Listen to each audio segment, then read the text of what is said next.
Hi అండి, ఎలా ఉన్నారు? బాగున్నారా? ఈరోజు నేను సింపుల్గా ఆలు టమాటా కర్రీ అనేది ఎలా ప్రిపేర్ చేసుకోవాలో చూపిస్తాను.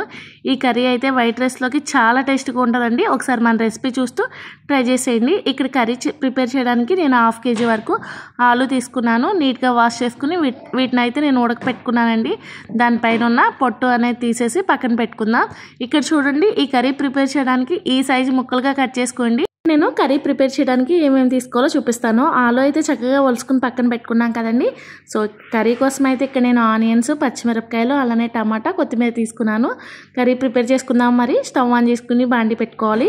ఆయిల్ అనేది కర్రీకి సరిపడినంత యాడ్ చేసుకున్నా అండి. దానిలోకి తాలింపు దినుసులు యాడ్ చేసుకుని ఆనియన్స్ ట్రాన్స్ఫర్ చేసుకోవాలి. ఆనియన్స్ అనేది కలర్ చేంజ్ అయిన తర్వాత కొద్దిగా ఎండుమిరపకాయ, పచ్చిమిరపకాయ కూడా వేసుకుని ఫ్రై చేసుకోవాలన్నమాట.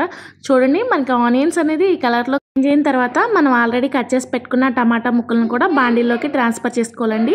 ఇక్కడ టమాటా అనేది చక్కగా ఆయిల్లో ఫ్రై అవ్వాలి. ఈ లోపల మనం మసాలా ఎలా ప్రిపేర్ చేసుకోవాలో ఇక్కడ నేను క్లియర్గా చూపిస్తాను. ఇక్కడ మిక్సీ జార్ అయితే తీసుకున్నా అండి. దానిలోకి అల్లం, వెల్లుల్లిపాయలు యాడ్ చేసుకోవాలి. అలానే కొద్దిగా ధనియాలు, దాల్చిన చెక్క, లవంగాయలు, ఇక్కడ నేను 2-3 వరకు ఎండుమిరపకాయలు తీసుకున్నాను అండి. అలానే ఇలాచీ ఉంటుంది కదా, అవి కూడా 2 యాడ్ చేసుకోవాలి. ఇక్కడ చూడండి, నేను మసాలా అనేది కొంచెం స్పైసీగా ఉండటానికైతే ఎండుమిరపకాయలు యాడ్ చేసుకున్నాను. అలానే ఇక్కడ నేను జీడిపప్పు కూడా యాడ్ చేసుకున్నాను అండి. ఇలా ఒకసారి మసాలా ప్రిపేర్ చేసి ఆలు టమాటా కర్రీ అయితే ప్రిపేర్ చేయండి. చాలా టేస్ట్గా ఉంటుంది. మీ ఇంట్లో అందరూ కూడా బాగా ఇష్టంగా తింటారండి. నా స్టైల్లో ఇలా మసాలా అనేది ప్రిపేర్ చేసి కర్రీ ప్రిపేర్ చేయండి. సో ఇక్కడ చూసారా, మనకి టమాటా అనేది చక్కగా మగ్గిపోయింది కదండి. ఆయిల్లో ఈ విధంగా ఫ్రై అయిన తర్వాత దీనిలోకి కర్రీకి సరిపడినంత సాల్ట్ యాడ్ చేసుకుంటున్నాను. అలానే కర్రీకి సరిపడినంత పసుపు కూడా యాడ్ చేసుకుని అంతా కలిసే విధంగా కలుపుకోవాలి. చూసారా, మనకి ఆనియన్స్ అనేది చక్కగా ఫ్రై అవుతున్నాయి కదండి. సో కర్రీకి సరిపడినంత కారం కూడా యాడ్ చేసుకోవాలి. మనం రెడీ చేసి పెట్టుకున్న మసాలాను కూడా యాడ్ చేసుకుని పచ్చివాసన పోయేంత వరకు చక్కగా ఫ్రై చేసుకోవాలండి. ఫస్ట్ టైం మన ఛానల్ ఎవరైనా చూస్తున్నట్లయితే ప్లీజ్ అండి లైక్ చేయండి. అలానే ఈ వీడియోని షేర్ చేయండి. సబ్స్క్రైబ్ చేసుకోవడం మర్చిపోతున్నారండి, ప్లీజ్ సబ్స్క్రైబ్ చేసుకోండి.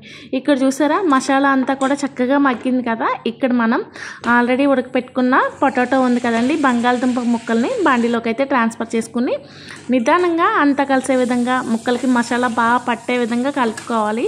ఒక చిన్న ట్రిప్ చెప్పనండి, మీరు ఎప్పుడు పొటాటో కర్రీ ప్రిపేర్ చేసినా చాలా టేస్టీగా ఉంటుంది. ముందు ఇలా ఆనియన్స్, కారం ఇలా అన్నీ యాడ్ చేసుకున్న తర్వాతే పొటాటోనే యాడ్ చేసుకుంటే కర్రీ అనేది చాలా టేస్టీగా ఉంటుంది.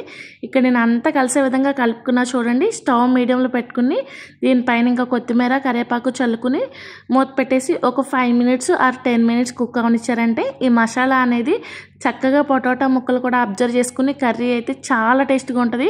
ఇక్కడ చూడండి, మనకి కర్రీ అనేది ఆల్మోస్ట్ రెడీ అయిపోయిందండి. చూసారా, మనం తీసుకున్న ఆలు కూడా చక్కగా మసాలాని అబ్జర్వ్ చేసుకుని ఈ విధంగా అయితే ఆయిల్ పైకి వచ్చిన తర్వాత మనం దీనిలోకి కొంచెం కొత్తిమీర యాడ్ చేసుకుంటే కర్రీ అనేది వేడివేడిగా రెడీ అయిపోయిందండి. వేడివేడి రైస్లోకి ఈ కర్రీ వేసుకుని తింటుంటే చాలా టేస్ట్గా ఉంటుంది. ఈ వీడియోని ఎంతమంది చూస్తారో నాకు తెలియదు, కానీ చూసినట్లయితే మన రెసిపీని ఒకసారి ఈ స్టైల్లో ట్రై చేయండి.